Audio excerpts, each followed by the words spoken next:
Baik, terima kasih. Terkait dengan pernyataan Bapak Presiden, tentu ya kita sangat mendukung ya apa yang sudah dinyatakan oleh beliau, dan kami sangat responsif terkait dengan pernyataan beliau ya, pernyataan Bapak Presiden yang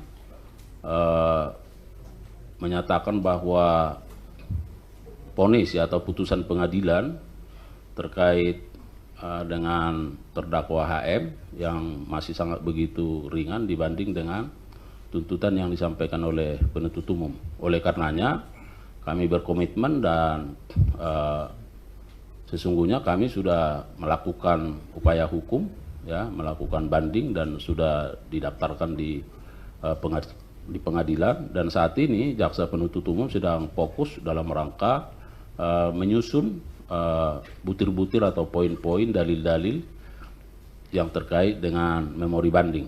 Nah, memang kami berkomitmen walaupun barangkali salinan putusannya masih kita tunggu, tapi karena ada catatan persidangan yang dilakukan oleh jaksa penuntut umum, maka itu juga bisa kita jadikan sebagai pedoman ya, sebagai dasar untuk menyusun dalil-dalil yang kita sampaikan, karena kita tahu bahwa dari sisi strakmat yang diajukan bahwa penuntut umum menuntut yang bersangkutan 12 tahun tapi hanya diputus dengan 6 tahun 5 bulan ya, 6,5 tahun ya.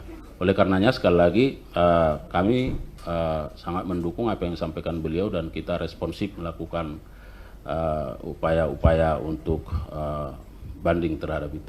Saya kira itu mungkin kan ya untuk tuntutan 50 tahun kan Pak Prabowo bilang tuh bisa 50 tahun. Nah itu kira-kira memungkinkan nggak Pak? Saya kira harus selalu saya sampaikan ya, presiden itu kepala negara ya, pemikiran-pemikiran presiden, pemikiran filosofis, kemaslahatan ya. Nah, sedangkan kita itu tataran operasional.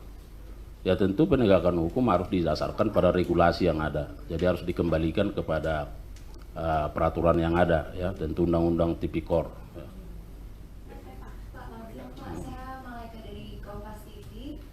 Masih soal yang tadi serupa, mau tanya aja, kenapa sih vonis koruptor itu banyak yang berbeda dan sangat jauh dengan yang dituntutkan oleh jaksa? Terima kasih.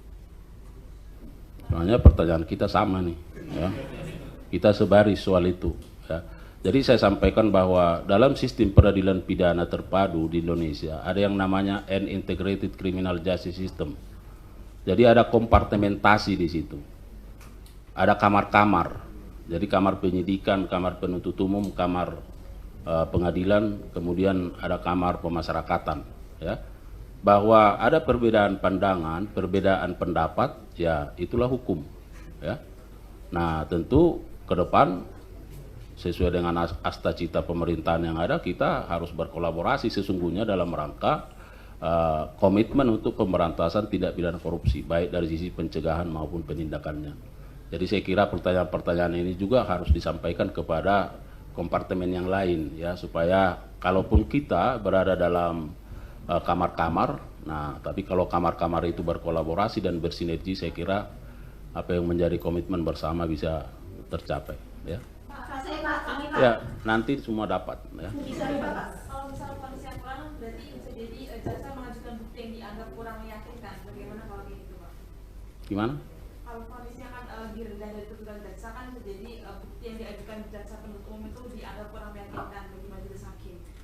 Kalau Anda mengikuti bagaimana pertimbangan-pertimbangan yang disampaikan oleh majelis hakim dalam persidangan itu, sesungguhnya apa yang sudah diajukan oleh penuntut umum terkait dengan pemenuhan alat bukti pasal 183, 184 itu sudah sangat linear ya. Hanya saja kan bahwa pertimbangannya menyatakan tuntutan itu terlalu tinggi. Jadi ada subjektivitas di situ ya. Kalau dari sisi substansi nggak ada masalah. Baik.